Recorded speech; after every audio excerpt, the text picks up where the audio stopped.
Our Father which art in heaven, hallowed be thy name. Those words are not casual. They are a declaration of alignment.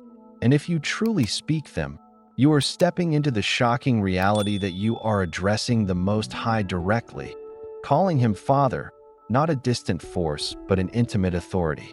And the hidden truth is that when you say, hallowed be thy name, you are agreeing to revere and protect his holiness in your life, meaning every careless word, every compromise, is exposed against the backdrop of his sanctity.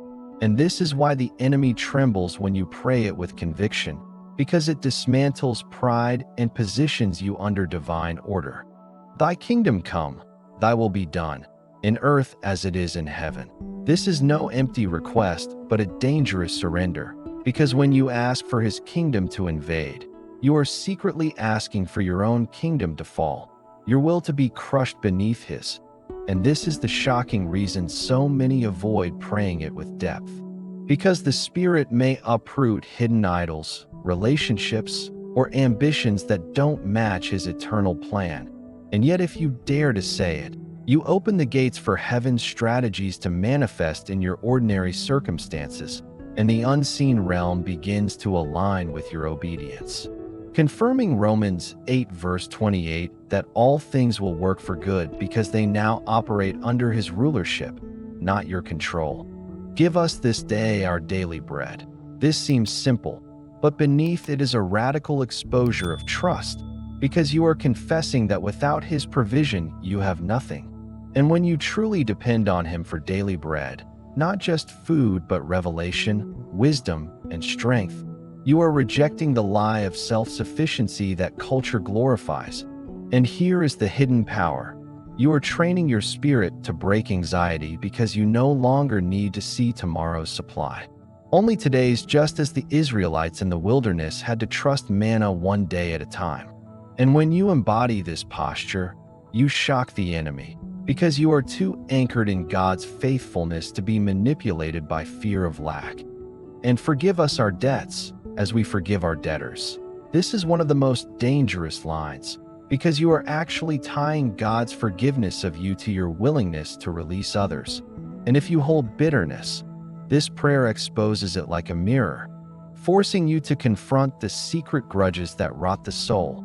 And the warning is clear in Matthew 6 verse 15. If you forgive not men their trespasses, neither will your Father forgive yours. Meaning, this single line can determine whether you walk in freedom or torment. And the shocking twist is that forgiveness is less about excusing the offender and more about unlocking your own chains. So when you pray it, heaven watches to see if your heart aligns with your lips, because only then does the blood of Christ flow through you in real authority. And lead us not into temptation, but deliver us from evil.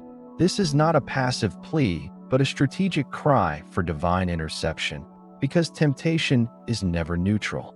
It is a setup designed to derail your destiny. And when you ask the Father to lead you away, you are acknowledging that without his Spirit, you will stumble, because the flesh is weak even when the Spirit is willing, as Jesus said in Matthew 26 verse 41. And here lies the shocking depth. You are inviting God to expose your secret weaknesses before Satan exploits them, asking him to barricade you from snares you can't even see. And this prayer dismantles arrogance, teaching you that spiritual survival is not willpower, but surrender. For thine is the kingdom, and the power, and the glory, forever. This final line is the sealing of the prayer, the acknowledgement that everything you asked for depends not on your might, not on your reputation, but on his eternal sovereignty. And the hidden truth is that when you confess this, you are dethroning yourself daily, reminding both heaven and hell that authority does not reside in your name, but in his.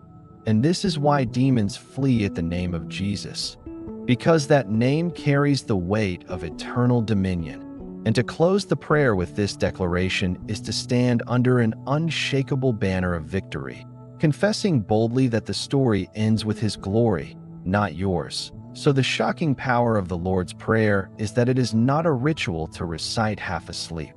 It is a spiritual manifesto, A dangerous alignment that will expose your pride, strip your idols, confront your grudges, and demand your trust.